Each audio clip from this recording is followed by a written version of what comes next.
Assalamualaikum warahmatullahi wabarakatuh. Hai teman-teman, kembali lagi bersama kami di channel Nasihat Diri YT. Pada video kali ini, kami akan membahas tentang quote atau kata-kata motivasi dari Muhammad Hasyim Asy'ari. Hadratus Syekh Muhammad Hasyim Asy'ari atau Kiai Haji Hasyim Asy'ari adalah sosok ulama besar, lahir dari sebuah keluarga dengan didikan dasar-dasar agama yang kuat. Dilahirkan di Kabupaten Jombang 14 Februari 1871 dan wafat di umur ke-76 di Jombang tanggal 21 Juli 1947. Beliau merupakan salah seorang pahlawan nasional Indonesia, juga pendiri pergerakan organisasi Islam terbesar di Indonesia, yaitu Nahdlatul Ulama. Kiai Haji Hasyim Asy'ari dijuluki Hadratus Syekh atau Maha Guru bagi kalangan ulama pesantren.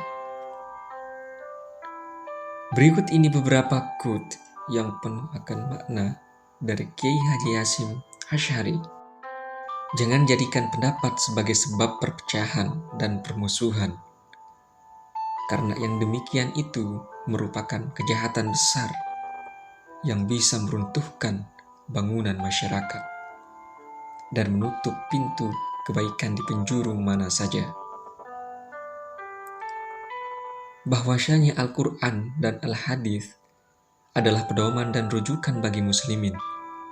Hal itu benar adanya.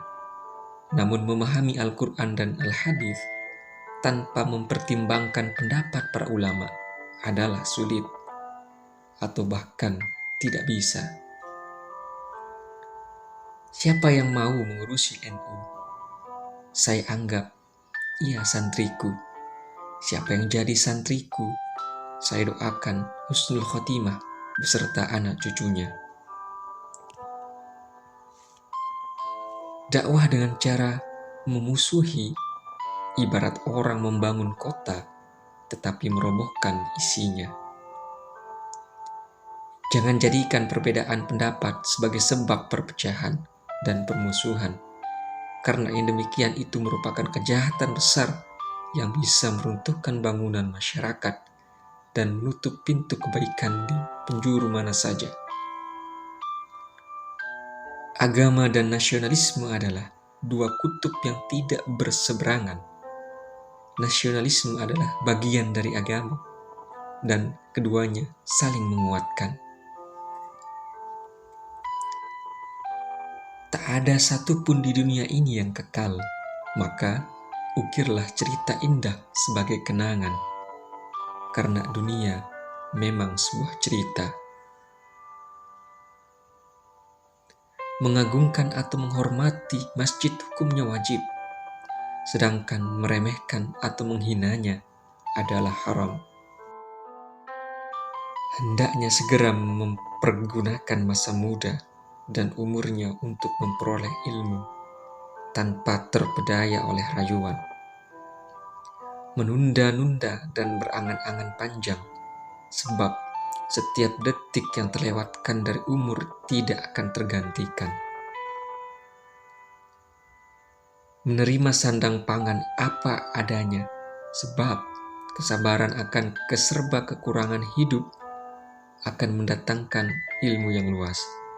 Kefokusan hati dari angan-angan yang bermacam-macam dan hikmah-hikmah yang terpancar dari sumbernya. Pandai membagi waktu dan memanfaatkan sisa umur yang paling berharga itu. Makan dan minum sedikit. Kenyang hanya akan mencegah ibadah dan bikin badan berat belajar. Bersikap warok, menjauhi perkara yang syubhat, tidak jelas halal haramnya, dan berhati-hati dalam segala hal. Meninggalkan pergaulan karena hal itu merupakan hal terpenting yang seyogyanya dilakukan pencari ilmu, terutama pergaulan dengan lain jenis dan ketika pergaulan lebih banyak main-mainnya dan tidak mendewasakan pikiran. Watak manusia itu seperti pencuri ulung, meniru perilaku orang lain dengan cepat, dan efek pergaulan adalah ketersia-siaan umur tanpa guna dan hilang agama bila bergaul dengan orang yang bukan ahli agama. Jika seorang pelajar butuh orang lain yang bisa dia temani, maka hendaknya dia jadi teman yang baik. Kuat agamanya, bertakwa, warok, bersih hatinya, banyak kebaikannya, baik harga dirinya, dan tidak banyak bersengketa. Bila teman tersebut lupa, dia ingatkan, dan bila sudah sadar, maka dia tolong. Seorang santri hendaknya membersihkan hatinya dari segala hal yang tidak dapat mengotorinya,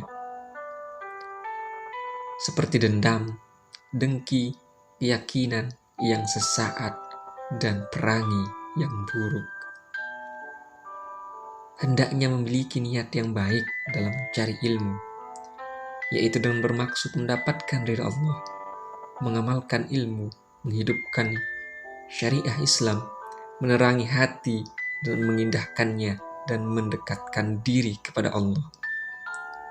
Jangan sampai berniat hanya ingin mendapat kepentingan duniawi, seperti mendapatkan kepemimpinan, pangkat, dan harta, atau menyombongkan diri di hadapan orang, atau bahkan agar orang lain berhormat.